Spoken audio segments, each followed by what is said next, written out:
Hey, welcome to the Town Hall Academy, episode 119, that goes a long way to share the many tactics to building employee loyalty. Now, because of the tight labor market, this is a must-listen for all automotive service professionals. Hey, here's a taste. You know, it's not like I opened a business one day and said, okay, I'm going to have a simple IRA. I'm going to have complete healthcare benefits. I'm going to let my employees have 100% interaction in my business. I mean, this takes time.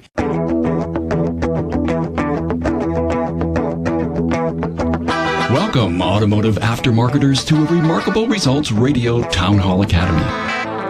Listen to learn just one thing from today's episode on your journey to remarkable results.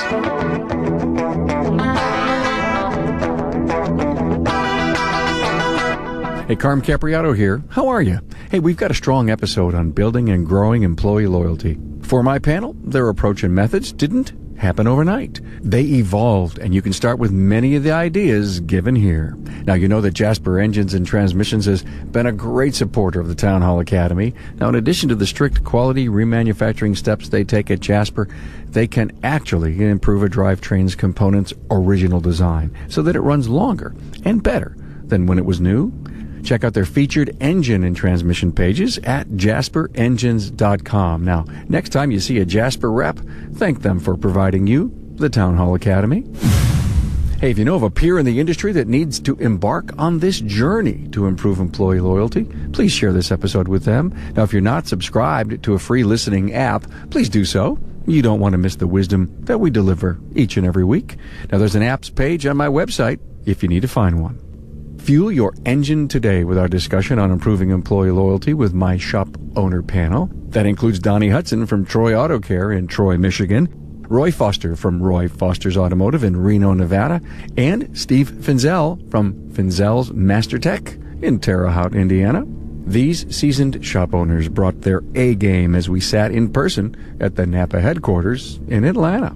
You can find the talking points already written for you at remarkableresultsradio.com/A119. Now listen to the ways Donnie, Roy, and Steve have built strong cultures in their businesses by putting their people first. They've built a culture of family in their shops, and you can too. You'll hear how they did it and understand why they created the programs that build loyalty and retention from their people. Now, I know you've heard this adage before. Take care of your people and they will take care of your customer. Now, this episode will give you a great idea on how to do that. Now, prepare for the many strong and inspiring ideas in just a few seconds. Pick a few, start to implement them in your business. The panel admits it didn't happen overnight, but was nurtured for years. So you need to start right now. Keep in mind that it's imperative you seize onto a new idea, own it, implement it, and watch it transform your team's loyalty. You may all see that there's a different looking background here. I'm in a conference room at the Napa headquarters in Atlanta in beautiful Cobb County. Boy, guys, is this a beautiful facility? Sure, Unbelievable. And talk about it's brand new, I think a couple of years. So what are we all doing here? You've all heard me talk on the show about the Napa 2020 Expo, and part of the National Auto Care Advisory Council is who my guests are here today, and we're going to talk about employee loyalty.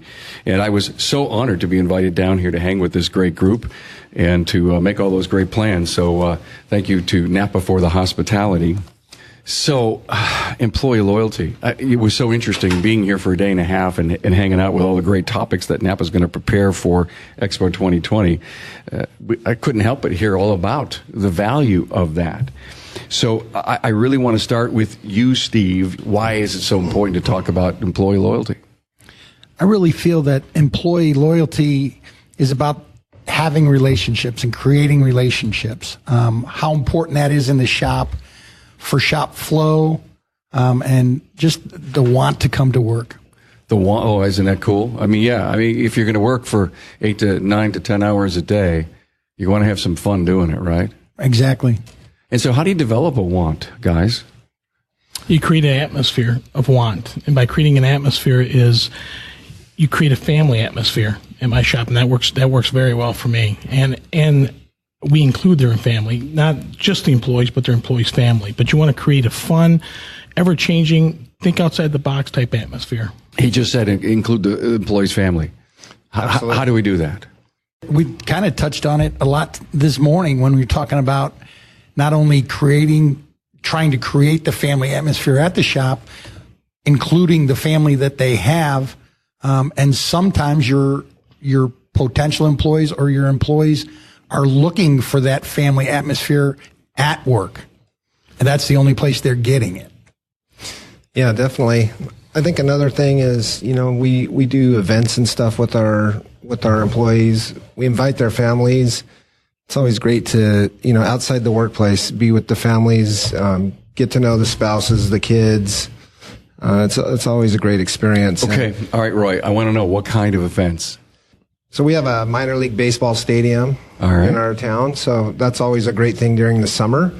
We go down there and, the shop just pays for everything, pays for the tickets for the family. Mm-hmm. We buy food and, whatever. Just have a great time together, visit, have fun, laugh. Anybody ever Six Flags with the like a company picnic or something? Yeah, actually, we do that quite a bit. We actually send a lot of our employees and their families to one of the big water parks for weekend, and our family events with our employees are usually done at the shop, and we create a barbecue, but we make it a whole fun thing. We have them bring the kids. We have them do pit challenges. We have them change tires. We keep it fun up that we have a puzzle. Like this is what Dad does at work, right? Stuff, really? Right, exactly. Cool. Hands on for the kids, and they pull the trigger of an electric impact instead of an air impact, and it just creates a great family fun. And the wife gets to see exactly what goes on at the shop, and they're part of it because you have to have family buy-in. If the family supporting the technician is extremely happy. That's huge. It is huge. We do, the main family interaction is during the holiday season, and we actually do a mandatory week off between Christmas and New Year's, and sometimes that's painful. It can go, 10 days out. Wait. A mandatory, which means you close the shop? We close the shop between Christmas and New Year's, because my feeling on that is that's a great time to be around family. A lot of people are traveling. Warehouses are closed for inventory. So it's not typically one of my best weeks, and a week that I think could be. What do you mean? It's typically not. It's not a good business-wise week, and so that's a good reason, top of your list as to why you would want to close. Good for the family, good for the employee, not so good for the business because you're going to have a lot of costs. Right. You'll have the same amount of costs open or closed, but there's not that much revenue to cover. So why not invest? When you're closed, there's none. Yeah, exactly. but it's kind of like a priceless benefit. Right. You can't recover it. But, every time I hear guys talk about, closing down and going to major training events, I hear that the guys make it up somehow. Right. Yep. That's what I was going to say. It may be a short-term loss, but that'd be a big win. What an awesome benefit. Yeah, that's great. Roy, I'm sorry, go ahead, Donnie. I was just going to let you know, Carmen, in today's communication seems to be extremely important in our business, in our technicians, and our technicians want to be they want to feel involved, and they want to feel that they have a say, and they're part of your team. They're actually part of your team. And when you take time to listen to them and get their feelings and their thoughts out, that drives the whole motivation itself. They're motivated to come to work. They're motivated to work for you because you're taking time to listen to them. And there's nothing wrong with corrective criticism. Hey, if something's not working, let's work together and find something that's right. Being a firefighter, a captain of the fire department, we do that all the time. Change is just inevitable, but you taking time and listening to your crew and listening to your employees and adapting and overcoming challenges. Yeah, I totally agree. Our meetings they're employee meetings, but they're also a council meeting. I want to council together with my employees. I want to have their input. A lot like what we're doing here with Napa. Yep. It's not the president of Napa deciding everything. He wants our input because there's a value because we're the boots on the ground. We know what's going on. We have valuable input to their program, just as our employees will have valuable input to ours. Taking a step further, like say creating policies, procedures, things like that, it's great to involve the employees. Absolutely. Because there's a buy-in. Yep. They've developed it. They're on board. One thing I've done, everybody knows the importance of like a business development meeting. we actually host those once a month where you talk about those major things that are going on inside the company and how that affects all the employees. I took it one step further. It was something actually that I picked up at Vision, and it was called Mop Bucket. Basically, Friday lunch now, I either make it and bring it in, or it's pizzas or chicken or whatever that we order out. We have lunch. We talk about the kids' baseball game that or his daughter's soccer thing, or what's going on with that, or the bike park in town that we like to go ride at, and all that kind of stuff. And then we say, okay, what about the mop bucket? And those are those times to let that employee, things that bother them that day, whether it be someone misusing the bathroom, somebody not returning a tool when they borrow it, the music being the wrong type or too loud. And it's something that makes them just kind of gets under their skin, and it makes their day not maybe be the best day it could be.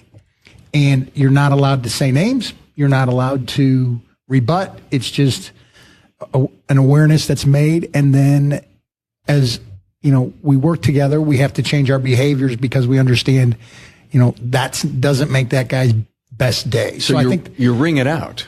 And like Donnie said, he said, you got to listen to them. These are things that you're not, they're individuals. If you don't give them a platform, that maybe that's the reason they leave, because of there's just something I'm not willing to put up with anymore. Hey, I'm with Brian Weeks from ATC Auto Center. Brian, why Jasper Engines and Transmissions?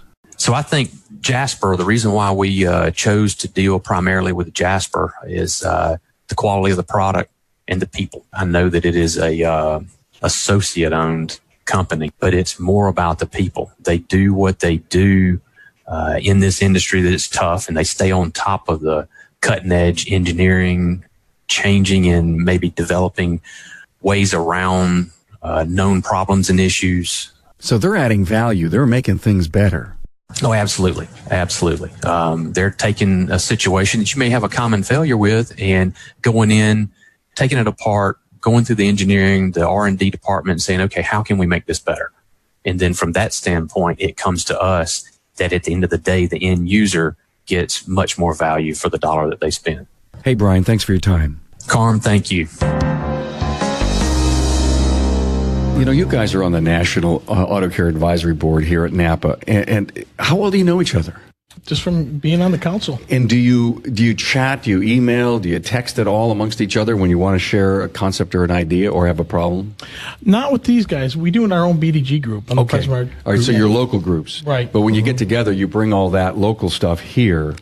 Because I've just observed you guys, you just look like you have great camaraderie. The thing is, I think we have so much in common. Yes. And that there's no bars hold. So, when we come here, complete transparency, complete openness with each other of things that work. Last night I shared things with Donnie that, are my faults, and I've met him. So you said confession. Right. Yes. like these are my faults. What do you think about this? And he gave me a very candid, very, Wow. straightforward answer. What a great place. So many miles from home. Nobody knows you did that. Right. And you benefited. Did you benefit? Absolutely. Yeah, you learned something too. Sure. Yeah. Wow. So we're here to talk about employee loyalty. Exciting. Thanks for being here. Love it. Roy, you had mentioned to me a 4-day work week. Do you actually do that? We do. It's amazing. Is it just for specific employees or the whole team?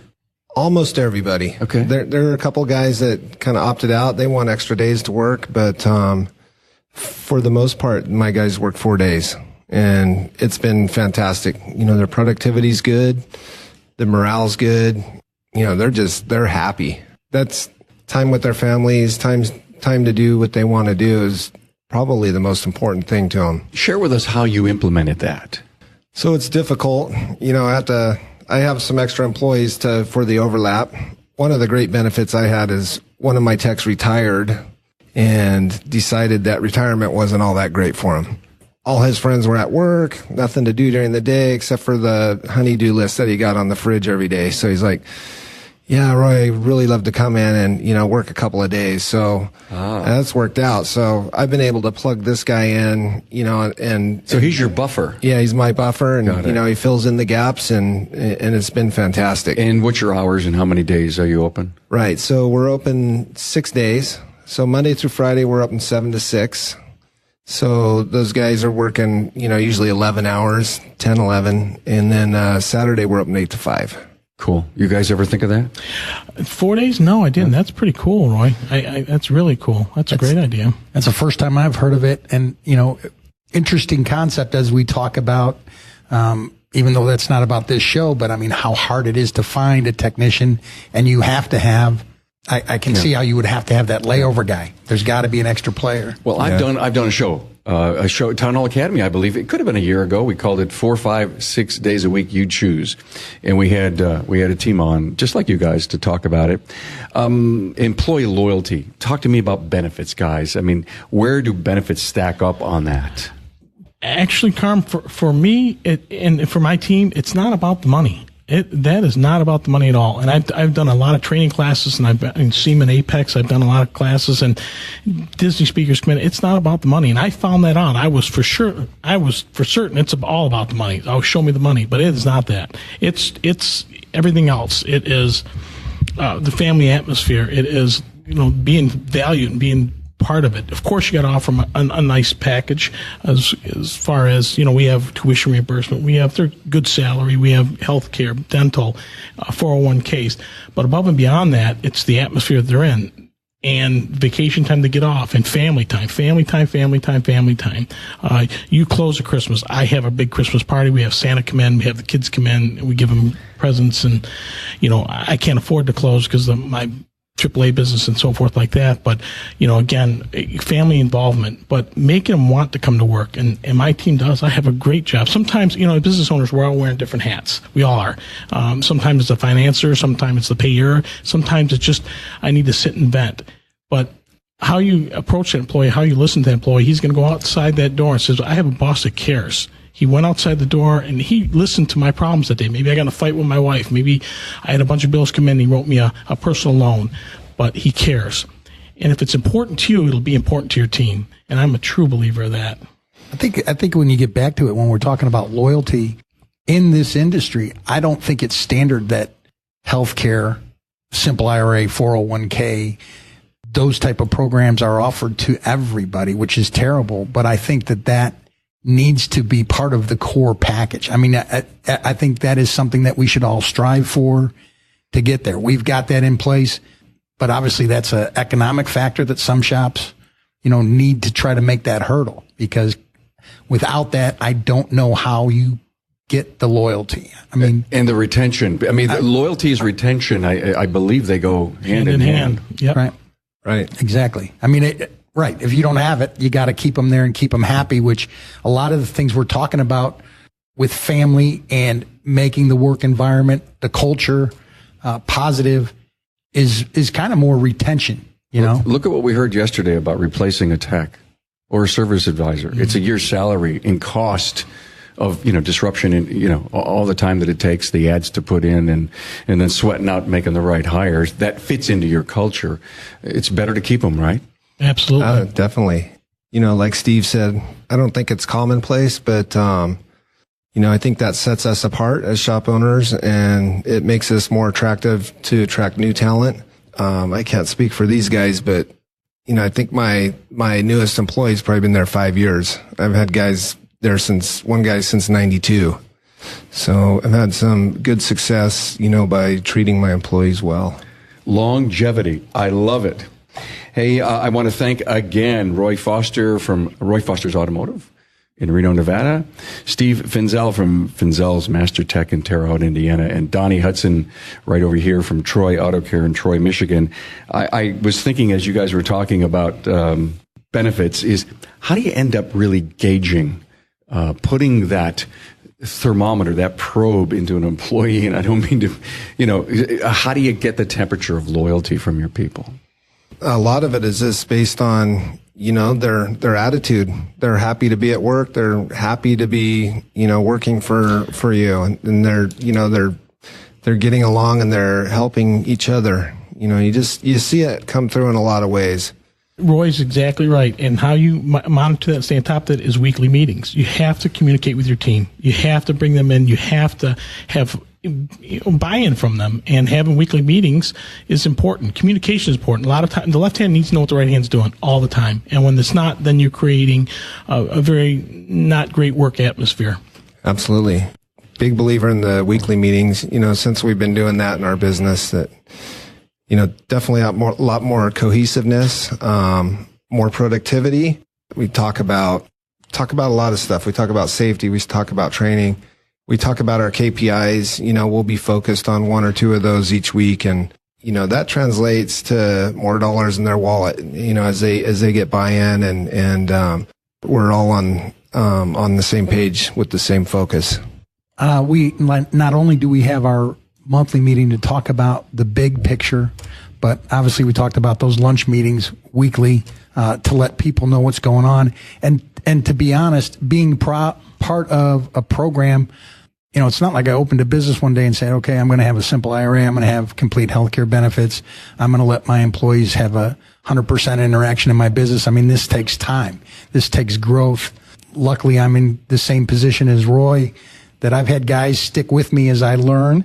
And then obviously we get programs through being part of our banner program with NAPA that we are being able to provide benefits, and then we can bring them back and inject them into our businesses to help with the retention and loyalty that we keep. Above and beyond what you could do on yourself, by yourself, right? In your own community. Have a NAPA, have all the tools in the toolbox to help you run your business successfully, and you know, by offering health care and bringing things in there, makes again another tool in our toolbox to keep our employees. Right. One of the things that we have, Carmen, on Fridays called Fact Finding Fridays, and basically we talk about the week, we set goals, we talk about what went good, what went bad, just a great time. And sometimes it's just nothing. We just have lunch together and we talk, and things are great. Okay, here's my challenge to you guys. What about one-on-ones? Can you get the best gauge of loyalty when you're talking to your people one-on-ones? And if it's true, how often? One-on-one employee development meeting is once a month, right? But that once a month means like once a quarter, because we all know how the busy days go. Okay, well, you're an honest man. And a lot of times though, those guys, obviously the weekly platform gives them a chance to speak to the mass. But sometimes you have to give them a moment to speak to you one-on-one.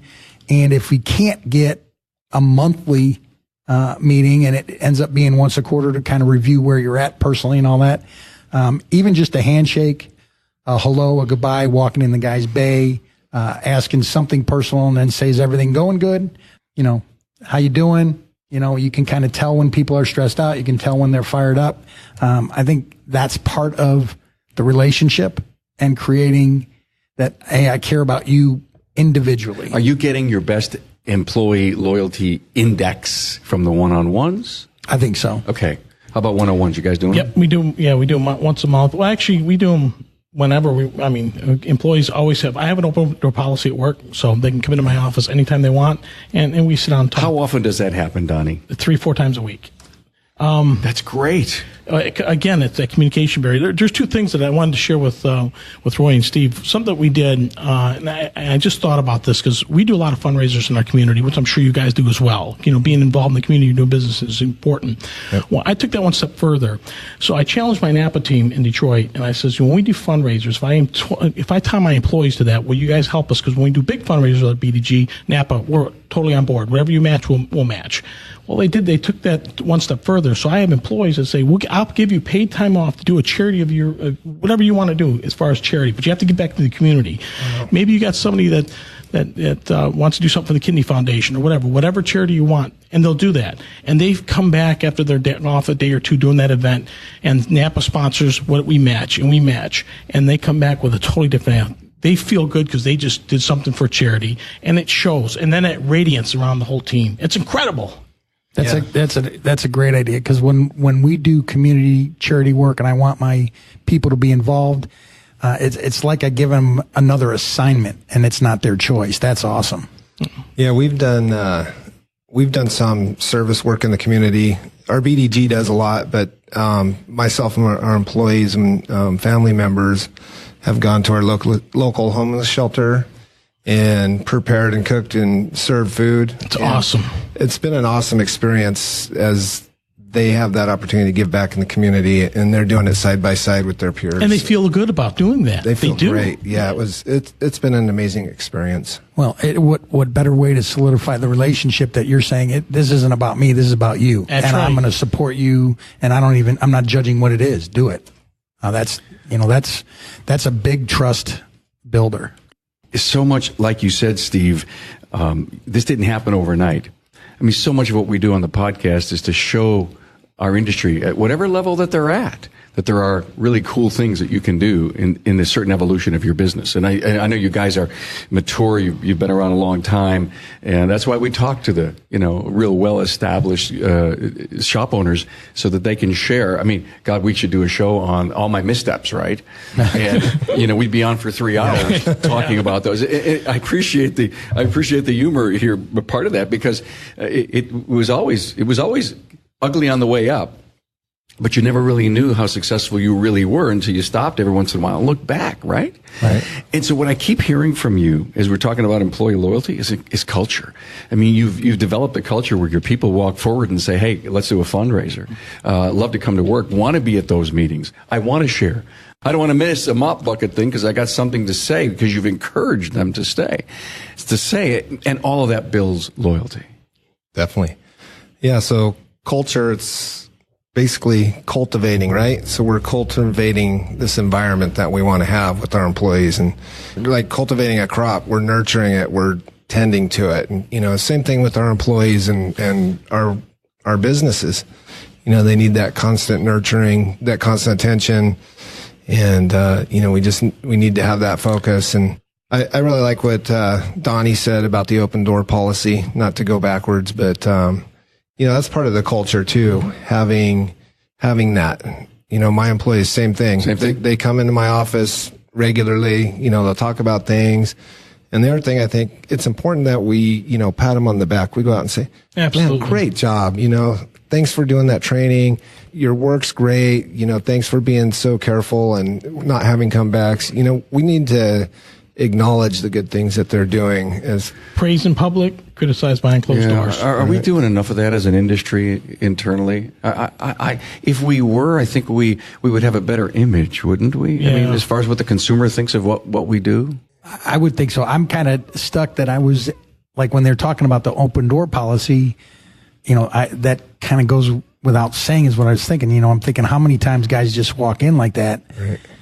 But maybe some of the listeners out there today don't realize that their employees feel shut off from them. And I guess that's part of the culture that's been built that now we just take for granted that if they need to say something or you're available 24/7, really.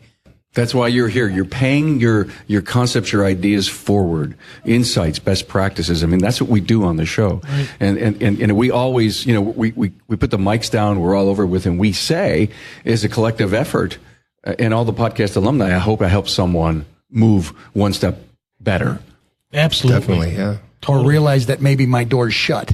Let's open it. Yeah. Or realize that I've closed myself off from my team. Right. And it's one of the worst things to do. And, they always say that people quit people, they don't quit companies. Right. And so you have to always, when you lose somebody, you have to always take that very close introspective look in the mirror and say, was it me? Exactly. Yeah, I know. Yep. And that's a humbling moment.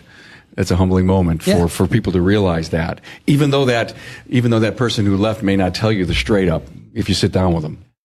I mean, I've been there. Yeah. Right. And as much as they've told me, no, Carm, it wasn't you, I could probably go back and not spin myself into a deep, dark hole, but say, yeah, okay, I heard him, but I'll take 50% in the truth and realize I may have done something, misstep somewhere along the line. There's always two sides of the story. There always is.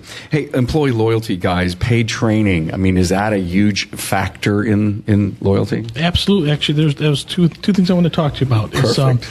Is paid training. I absolutely believe in that. If you're expecting your employees to go, you absolutely should make sure they're compensated and paid. one of the things I do for all my techs is we shut down. We run a skeleton crew during Apex, and I bring them all out to Apex and their families, and I give them money to have a good time with, and as long as they're attending classes.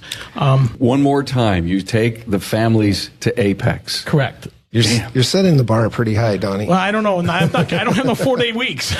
Well, we just need did to bleep that. We just did for Vision. We were left a skeleton crew at work Friday, shut down that Saturday, and I had all 10 people at Vision Saturday and Sunday, all in class, all doing different things, all doing it together. And again, another opportunity to be a team. So when we come back from Apex and SEMA, so the guys that ran the skeleton crew, the very first thing is, how do I get to go to SEMA next year? How do I get to go? All right, well, cool. So, Are you going to do that for Expo 2020?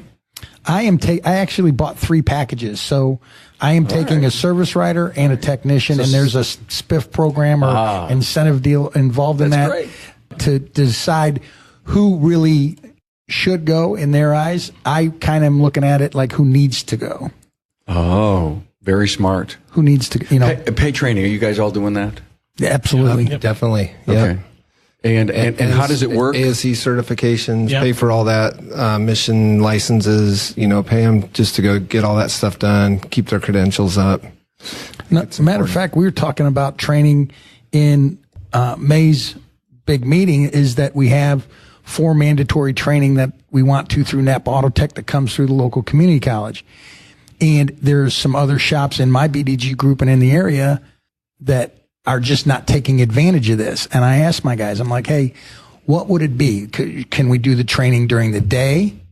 Are we good with the training at night? Do we need time off it's so important that it would be worth it to let them leave for the day. A lot of shops are not close to being there.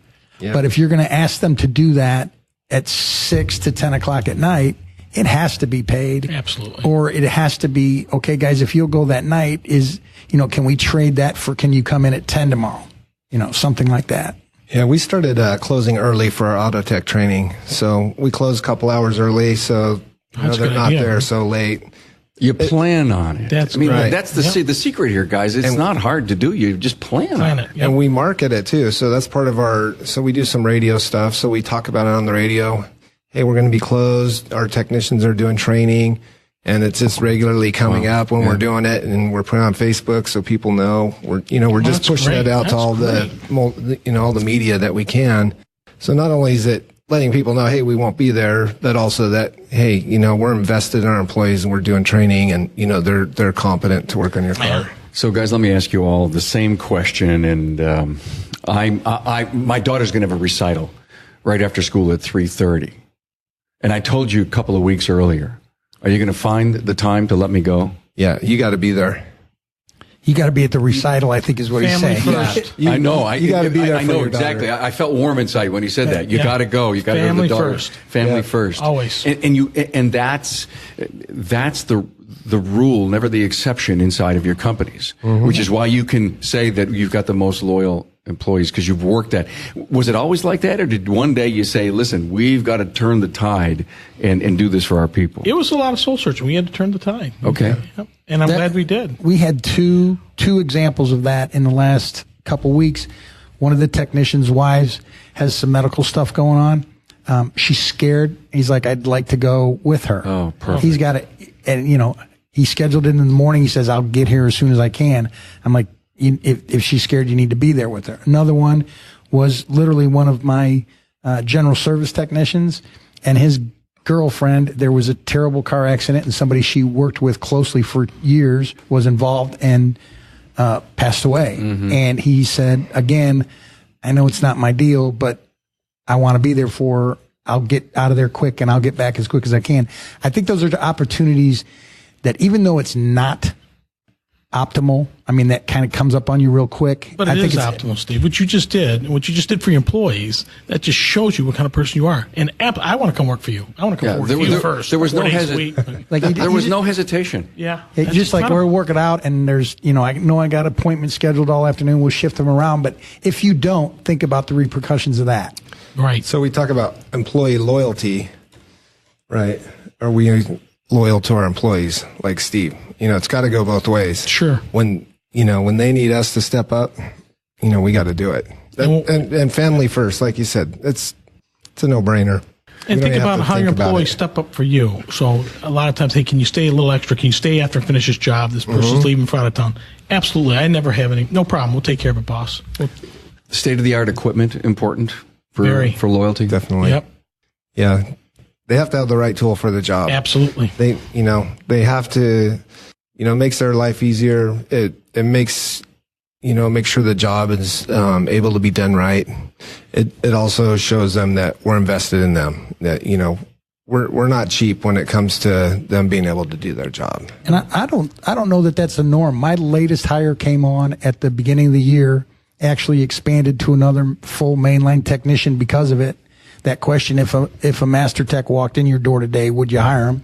Everybody would raise their hand. Well, this happened. And we talked to the team about how do we onboard another guy? What does that look like? But he came in from the dealership world and he was amazed. He had no idea that in the aftermarket that there were shops that had that kind of equipment that he could actually not only do his job, but he could advance. He could use, sounds crazy to me, but dealerships that don't have pressure transducers and they're diagnosing cars. And he's like, I've always seen that. I've always wanted to use it. I've never had the opportunity. And you're thinking, I did it so we could diagnose cars. We have to have the equipment to fix the car. A nice thing about getting somebody from the dealership, Steve, is now he's not just flavored on Chevys or Ford. He's flavored on everything. Right. Because you got vast majority of different cars coming in. Yeah. You guys have knocked this out of the park. I do have a summary comment, and I do want to go around the room and get your final thoughts because we have to go in for more meetings. Isn't it amazing? Huh? Yeah. You guys are being paid pretty big bucks to be here, so we got to deliver on the goods. Here's my takeaway. You gave us some great tactics regarding employee loyalty, but there's no doubt the umbrella over it is that you guys have fabulous cultures in your business. That really is the anchor, if you will. And thank you so much for being here. Great to have met you guys and hung out with you for a couple of days. Yeah, let's go around the room. Roy, I'll give you the last word here. Your last word.